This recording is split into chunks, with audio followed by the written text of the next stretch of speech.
হাসপাতালের প্রশাসনিক ভবনের পিতলের পাত চুরি করে নিয়ে গেছে চোরচক্র। ৬ মার্চ রাতের কোনো এক সময়ে এ ঘটনা ঘটে ফিরোজপুর জেলা হাসপাতালে।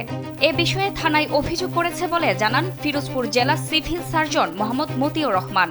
আমাদের সিঁড়ির সৌন্দর্য বর্ধনের যে প্লেট গুলি ছিল 60টি প্লেট সেগুলি চুরি হয়েছে। তো আমরা এই আমাদের দৃষ্টিগোচর হওয়ার সাথে সাথে আমরা আমার নিকটস্থ আমাদের জেলা সদর থানায় যোগাযোগ করি। পুলিশ এসেছে এবং তাদের সাথে পুলিশের সাথে আমরা কথা বলি। পুলিশের পরামর্শ মোতাবেক আমরা থানায় জিডি করেছি। পাশাপাশি আমরা আমাদের ভিডিও ফুটেজগুলো আমরা দেখেছি এবং আমরা গণপূর্ত বিভাগকে আমরা অবহিত করেছি আমাদের এই বিষয়টি।